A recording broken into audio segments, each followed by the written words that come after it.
우리가 힘들게 나 자신을 다스리면서 또 다른 사람들을 섬기며 하나님의 말씀에 따라 살기 위하여 오늘도 열심히 노력하고 또 나를 다스리며 힘쓰는 이유가 무엇입니까? 우리가 이렇게 어렵게 신앙생활을 하는 이유는 오직 한 가지죠. 우리가 소망하는 영원한 나라, 하늘나라를 소망하기 때문이라는 것이죠.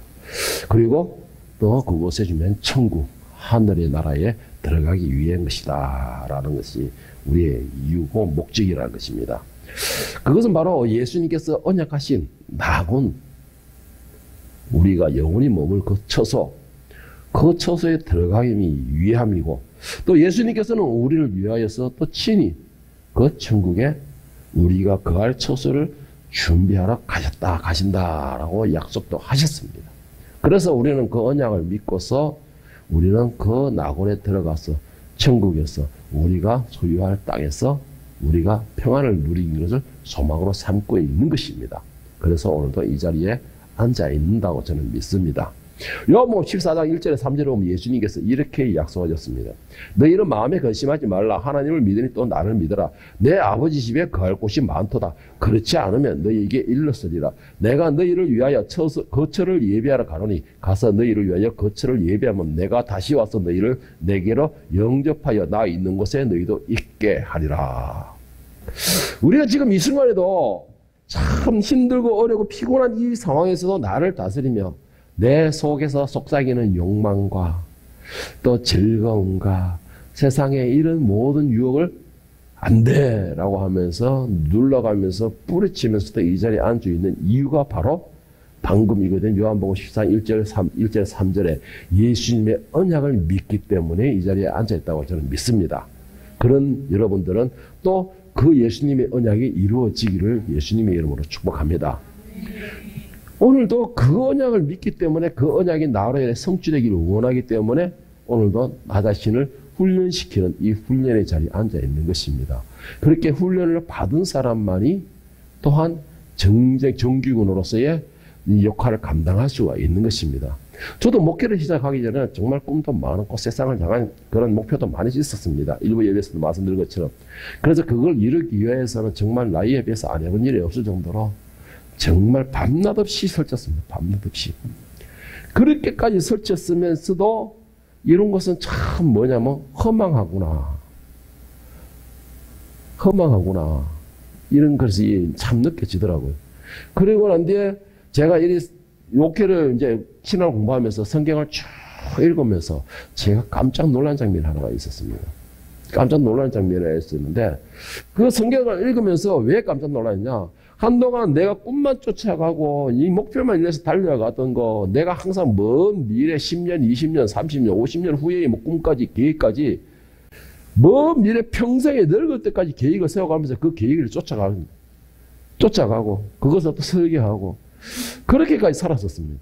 그런데 제가 성경을 딱 읽다 보면 야고보서 4장 13장 16절에 보면은 야고보서 4장 13절에 16절에 보면은 이런 저하고 똑같은 사람이 기록되어 있다는 것이죠. 정말 똑같은 사람. 들으라 너희 중에 말하기를 오늘이나 내일이나 우리가 어떤 도시에 가서 거기 1년을 머물며 장사에 이익을 보리라 하는 자들아 내일 일을 너희가 알지 못하는도다. 너희 생명이 무엇이냐 너희는 잠깐 보이다가 없어지는 안개니라. 너희가 도리어 말하기를 주의 뜻이라면 우리가 살기도 하고 이것이나 저것을 하리라 할 것이거늘 이제 너희가 허탄한 자랑을 하니 그러한 자랑은 다 악한 것이라. 제가 그렇게 꿈꿨던 목표 세웠던 달렸던 모든 것이 야고보서 4장 13절 16절 요 말씀 그대로였던 것입니다. 그대로였던 것이에요. 제가 오직하면 돈을 벌게 먹었다고 외양선을 타겠다는 목표가 세웠었으니까 외양선을 세우니까 우리 사람이 하는 날 지키고 가라 이렇게 해서 나를 밟고 건너가라 이렇게 하길래 누워라 밟아라 하니까 안 넘어 밟고 안 눕더라고요. 하여튼 그래가지고 외양선만 못 타왔다는 것이 정말 안 해본 게 없었습니다. 정말 그렇게 하는. 그래, 야고보 4장 13절 16절의 말씀은 그대로인 거예요. 내가 이익을 보리라. 이익을 보고서 집을 사고, 아파트를 사고, 그리고 자동차도 사고, 그래가지고 당신하고 내하고 둘이만 아성다성 잘 살자. 이런 계획까지 세워가면서 열심히 달렸던 것이, 이게 얼마나 어리석은 짓입니까? 말씀에서는 뭐라 했습니까? 너희는 내일 일도 알지 못하는 너희 생명은 잠깐 보이던 너희는 안개니라. 그 안개에서 보이지 않는 것을 쫓아다녔던 것이에요. 이게 바로 장담도 못하는 내일을 꿈꾸는 사람들의 모습인 것입니다. 과연 이 모습이 과거의 저만의 모습일까요? 여러분들은 그런 모습이 아닙니까? 야고보서 야고보 사도가 말한 것처럼 이 말씀이 나와는 상관없는 말씀이다. 나는 오직 하나님 말씀만 쫓으면서 그 말씀에 순종하면서 말씀대로만 살아갈 것이다.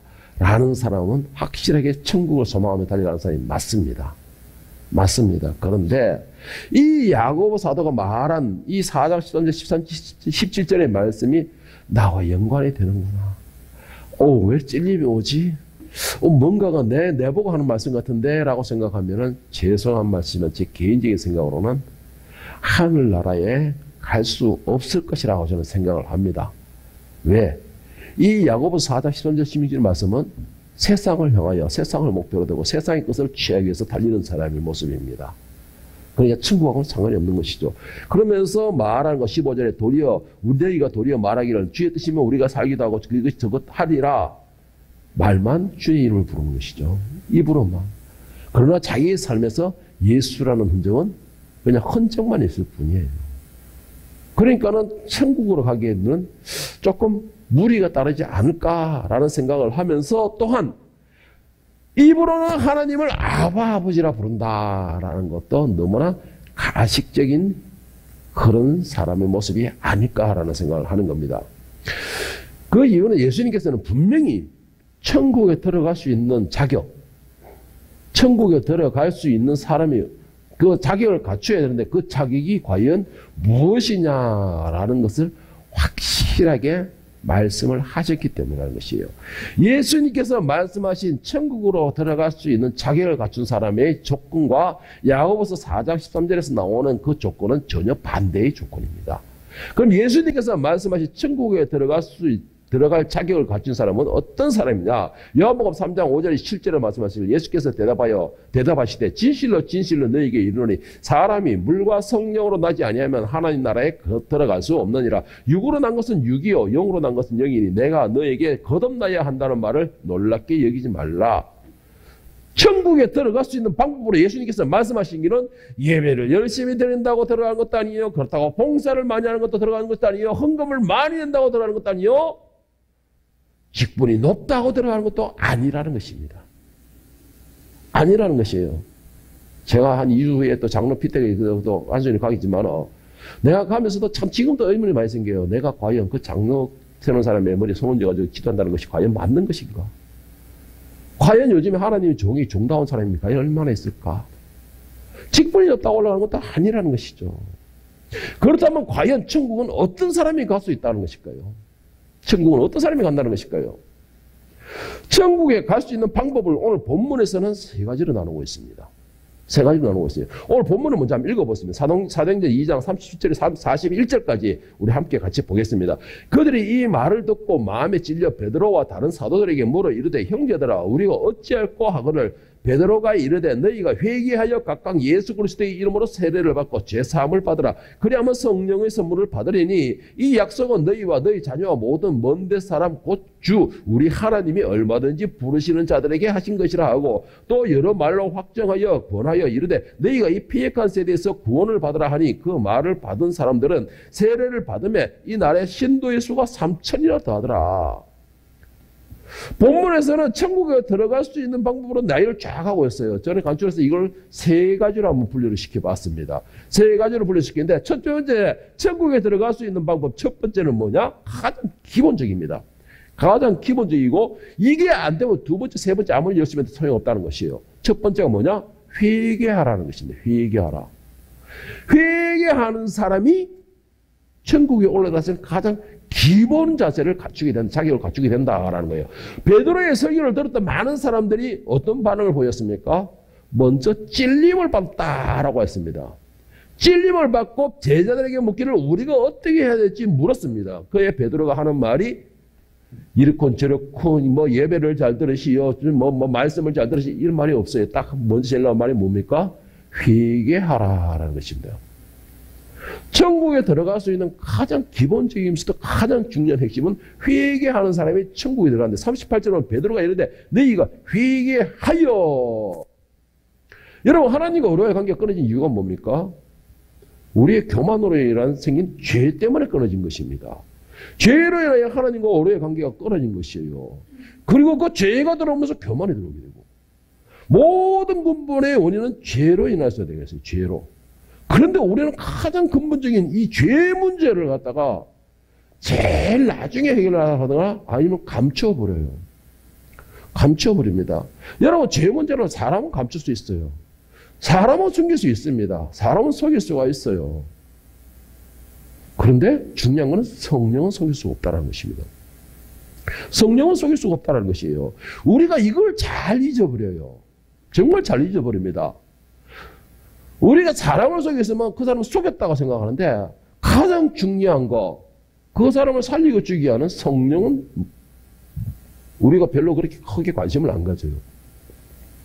성령을 속일 수가 없습니다. 로마서 3장 23절에 바울 사도는 하나님과 우리와의 관계가 멀어지게 하는 원인을 말씀하기를 모든 사람의 죄를 범하였으며 하나님의 영광에 이르지 못하더니 라고 했습니다. 가장 근본적인 하나님 앞에서 우리가 관계가 멀어지는 이유, 천국에 들어갈 수 없는 가장 근본적인 이유는 뭐냐? 죄로 이런 게 죄로. 우리가 처음 낙원에 쫓겨난 이유가 뭡니까? 사람이 하나님과 같은 존재가 되겠다라는 교만에서 들어갔습니다. 그런 교만에 들어가야 죄가 들어가게 되고, 그러면서 먹지 말라는 과실을 먹게 되고, 그로 인하여서 죄가 인간을 지배하게 되어버린 것이에요. 죄가 인간을 지배함으로써 하나님이 우리를 간섭하시고 다스리시고 함께 하셨던 그 관계가 죄가 들어와 버린 거예요. 하나님 대신에. 그러므로 하나님과 우리의 관계가 끊어지게 된 것입니다. 그 말씀을 어긴 결과가 어떻게 되었습니까? 죄가 들어오고 죄가 들어온 결과가 우리는 낙원에서 쫓겨난 대상이 되었고, 그러므로서 너희는 흙이니 흙으로 돌아갈지라는 저주에 임하게 된 것입니다. 결국 뭐예요? 이 인류는 영원한 죄의 올무에 매여버리는 것입니다. 죄의 올무에 매여버렸기 때문에 그 죄가 나아주지 않는 이상은 우리는 천국에 갈 수가 없는 것이에요. 그런데 우리는 이 죄에 대해서 너무나 간과를 해요. 너무나 쉽게 가볍게 생각합니다.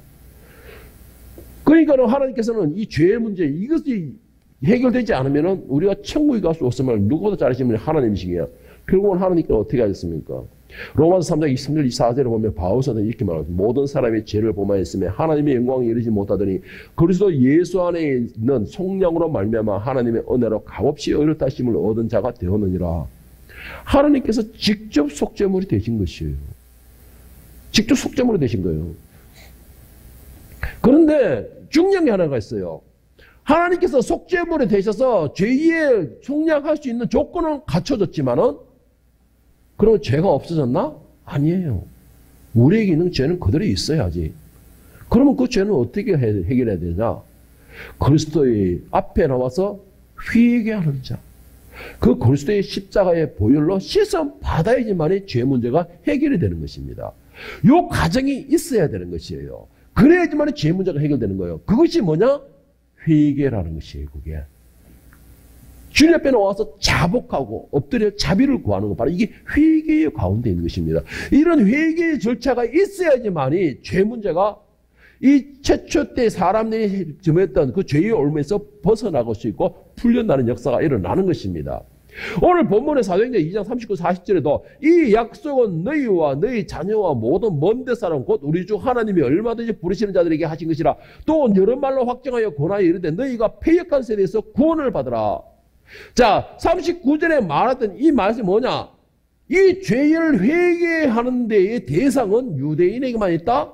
아니에요. 당시의 유대인들은 자신들에만 있는 특권으로 생각했어요. 그런데 이 특권이, 이 죄의 문제 해결할 수 있는 이 특권은 모두에게 주어졌다는 것입니다. 모두에게 주어졌다는 것이에요. 다만 그들은 뭐예요?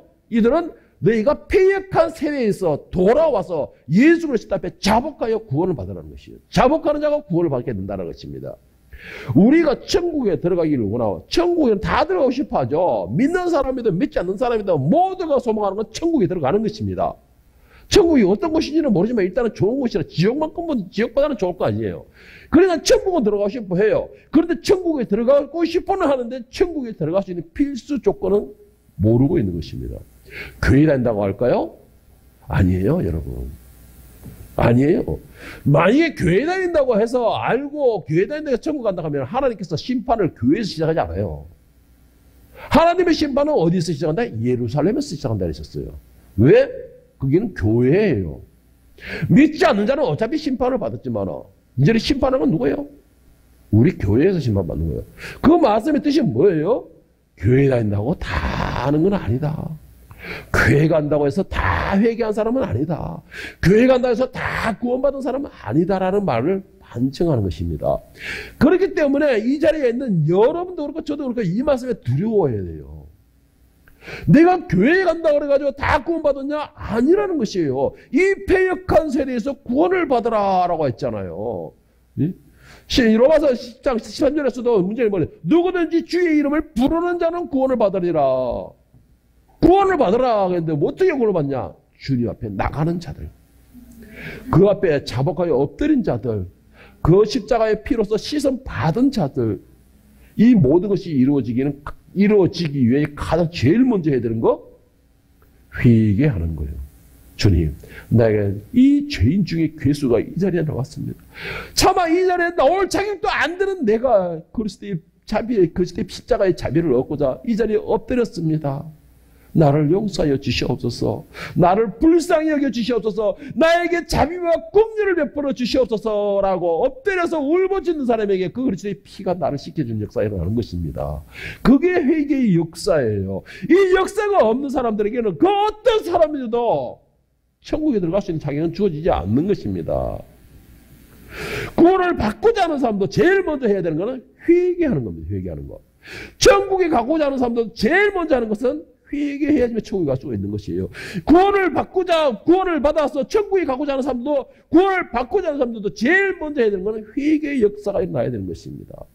그런데 우리는 회개에 너무나 인색해요. 너무나 회개에 대해서 인색합니다. 이렇게 인색한 자들은 절대로 예수님의 자비를 받을 수가 없습니다. 하나님의 긍휼을 얻을 수가 없다라는 것이에요. 왜? 천국에는 죄를 가지고 갈 수가 없기 때문에. 자, 두 번째 천국 가는 사람은 어떤 사람이냐? 세례를 받는 사람이에요. 세례 받는 사람들. 우리가 세례를 받는 것에 대해서 너무나 단순하게 생각합니다. 이 성례에 대해서. 그냥 물을 손 얹고 그냥 물 뿌려가지고 성부와 성자와 성령의 이름으로 세례를 베푸노라 아멘 하면 끝나는 줄 아는데, 여러분 세례의 이 성례 세례의 의미는 이런 의미가 아니에요. 이전에 있던 내 세상의 삶, 내가 멸망의 삶, 내가 옛날 예수를 모르던 삶, 내 중심으로 살던 삶, 내가 주위에 있던 모든 삶들이 이 물로 통해서 내가 죽인다라는 의미를 갖고 있습니다.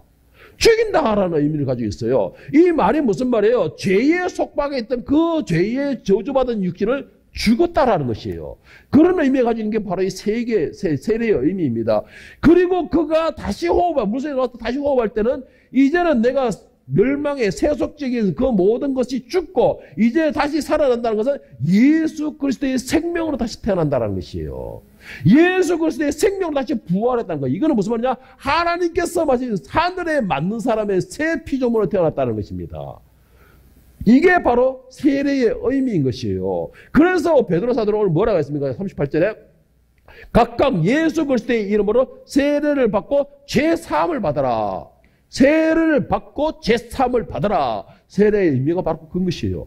이전 것은 죽이는 것이고 다시 태어나는 것이 바로 예수 그리스도의 형상, 예수 그리스도의 모습, 예수 그리스도의 성품으로, 예수 그리스도의 현상으로 다시 태어나는 것이에요. 그러다면 이제는 어떻게 해야 됩니까? 과거의 삶을 다 버려야 돼요, 이제는. 그래야지만 세례의 진정한 그 의미가 살아나는 것입니다. 과거의 삶을 다 버려야 돼요. 내가 주인이 된 삶을 버려야 돼요. 내 욕심을 챙기던 삶을 버려야 돼요. 내 잘났고 내 잘하고 살던 삶을 다 버려야 되는 것입니다. 그런데 우리는 어떻게 하고 있어요? 세례를 받고 과거의 내 욕심을 죽어버리고 이제는 내가 예수 그리스도의 형상으로 다시 태어났습니다라고 하면서도 여전히 내 계획을 짜고 있고 내 생각을 하고 있고 내 욕심을 부리고 있고 내 자랑을 쌓고 있고 내가 살아있잖아요. 내가 살아있잖아요. 세례 물속에 백날 들어가 봤자 수영하는 것밖에 안 돼요. 그거는. 세례의 의미가 안 된다는 것이죠. 세례를 받고 다시 나왔으면은 이제는 내 모습이 바뀌어버려야 돼요. 어떤 사람으로? 성령의 사람으로, 예수님의 성품으로서, 예수님의 마음을 품고서 하나님의 거룩하신 것처럼 거룩한 모습으로서 거듭나는 것입니다. 거듭나는 역사가 일어날 축복합니다. 여러분, 이게 세례의 의미예요. 이게 세례의 의미예요. 그러니까 예수님께서 요한복음 3장 5절에 뭐라고 했어요? 분명히 말씀하셨잖아요. 예수께서 대답하시되 진실로 진실로 너희에게 이르노니 사람이 물과 성령으로 나지 않으면 하나님 나라에 들어갈 수 없느니라.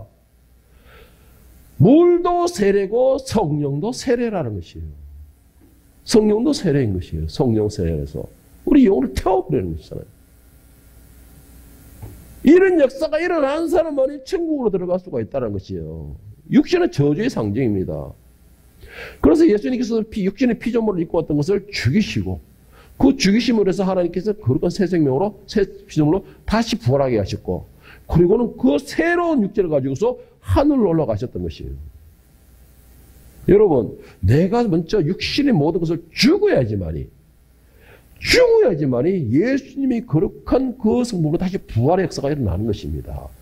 죽지 않고는 절대로 거듭나는 역사가 일어날 수가 없어요. 죽지 않고서 절대로 하늘의 사람이 맞는 그런 형상으로 다시 살아날 수가 없다는 것이죠. 다시 살아나고 거룩한 사람으로 변화되기 위해서는 먼저 과거의 것이 죽어야지만 가능해지는 겁니다. 그것이 되기 위해서는 바로 이 세례가 그 과정에 필수적이라는 것입니다. 오늘 요한복음 3장 3절에서 예수께서 대답해 이르시되 진실로 진실로 너희에게 이르노니 사람이 거듭나지 아니하면 하나님 나라를 볼 수 없느니라. 거듭나는 게 뭐예요? 다시 태어나는 것이잖아요. 다시 태어나는 것이잖아요.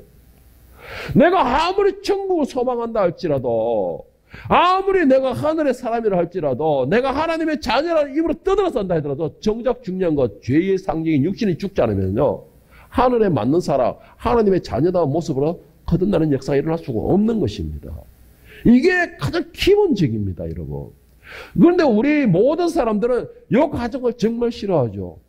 왜? 육신의 감을 죽인다라는 것은 내 생각을 죽이는 것이고 내 목표를 죽이는 것이고 내 하고 싶은 걸 죽이는 것이고 내 성격을 죽이는 것이고 내 고집을 죽이는 것이고 다 죽여야 되니까요. 그러기 위해서는 자존심이 상하거든. 내가 잘났는데 말이야. 내가 잘났는데 나를 죽이라니까 말이 안 되거든. 그리고 내가 죽이려고 하니까는 아무도 나를 인정 안 해주거든. 내가 죽고 나니까 아무도 나를 인정 안 해줘. 그러니까 내가 좀 억울하거든. 그래서 이 과정을 싫어합니다, 사람들이. 그래서 이 과정을 싫어하는 것이에요. 인정받고 싶고, 자랑하고 싶고. 이게 과거에 우리 육신이 가진 사람의 성품이잖아요. 그런데 예수님께서 뭐라 했습니까? 너희 착한 너희를 오른손이 하느니 왼손이 모르게 하라. 하늘에 계신 너희 천국에서 갚으시니라. 가장 중요한 육신이 죽지 않으면, 죄의 상징인 육신이 죽지 않으면 천국의 사람이 될 수가 없다라는 것입니다. 중요한 거는. 오늘 본문 사도행 3장 39절 41절에 보면 또 여러 말로 확증하여 권하여 이르되 너희가 이 패역한 세례에서 구원받아라. 그 말을 받은 사람들은 세례를 받으며 이날의 신도수가 3,000이라도 하더라. 세례를 받은 사람들이 3,000이라도 하더라. 뭐예요? 찔림을 받고 회개하고 이제는 뭐예요? 천국의 사람이 되고자 했다는 것이에요.